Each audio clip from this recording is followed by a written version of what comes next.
Allah in the Quran did not talk exhaustively about marriage. There are very few places in the Quran where Allah gave us some insights, and basically it's like instead of describing the entire building, He mentioned a few pillars. If those pillars are not there, the building's going to collapse. Right? And one of those pillars is that the money responsibility is the man's responsibility. He better go find a job, he better go get some work, he better go and provide, because that is actually what Allah has made him responsible for. The word qawwam is now being explained by the fact that men are financially responsible for the groceries, for the car, for the fuel, for the electricity bill, for the school supplies for the kids, everything.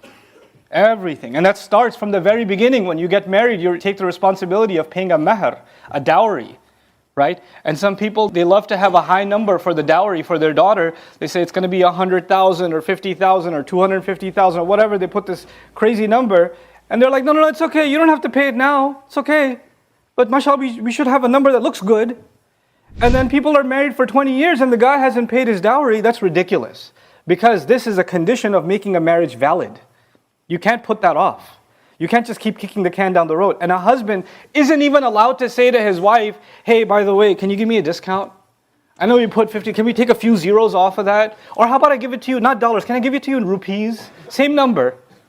Or I'll give you in Zimbabwean currency or something. I'll give you some other currency that, because come on, just go easy. I have a hard life. Look at all the things I'm doing. If you agreed to it, then you signed on. If you didn't want to agree to it, then you should never sign that document. You're actually not even allowed to hint that you have trouble paying your mahr. Men aren't even allowed to hint at that.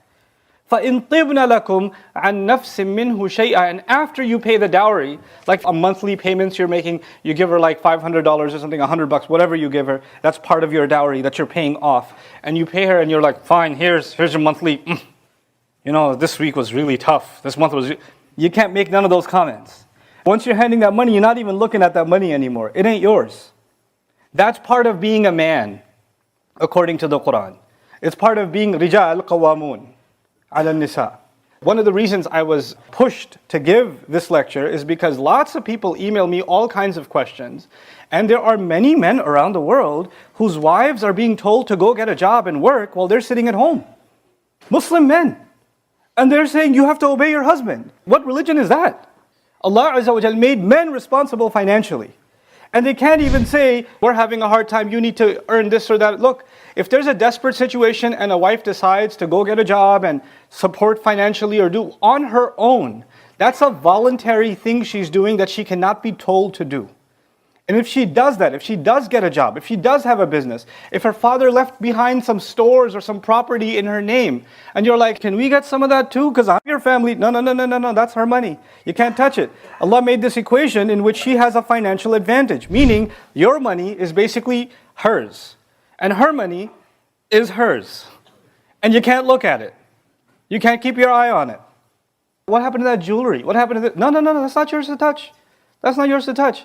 And whatever you gave her, like you say, hey, on our 10th anniversary, I'm going to give you this car. That once you gave her the car, it's her car. You can't even take the keys and say, I'm going. No, you got to get her permission. And she better give it on her own good free will. No pressure, not even unspoken pressure that you could touch that car. Because you gave it up, it's done.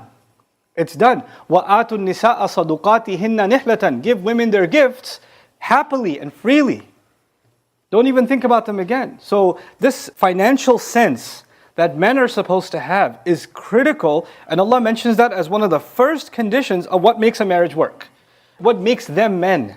الرجال قوامون على النساء بما فضل الله بعضهم على بعض وبما أنفقوا من أموالهم.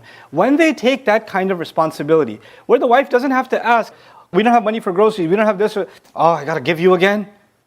For a lot of men, you know what they do? They feel that they owe financial responsibility or financial help to their brother, to their sister, to their mother and their father, who may be financially already taken care of, but you still want to give them, but you're not giving financial needs to your wife and your children. That's not being a man. That's not being a man. And some people are in financial abuse situations. I've even seen cases where the bank account is a joint account between the husband, the man, and his mother. And the wife has no access to the account. What Islam did you learn? Where did you get this from? And the wife is being constantly told, by the way, that's our son. It's like, that's our property, you're just renting it. You know? This is what the wife is being told. If you wanted to act that way, then you had no business getting married. If you wanted to financially treat the spouse this way, then you have no business being in the institution of marriage. This is the first and foremost principle. You know, there are people who give mahar, they give marriage gifts, or even at the wedding ceremony, they give lots of presents, and then a couple of days later, the guy's family says, hey, can we have those back? We need them for our daughter's wedding. Once you give it up, you've given it up. It's done with.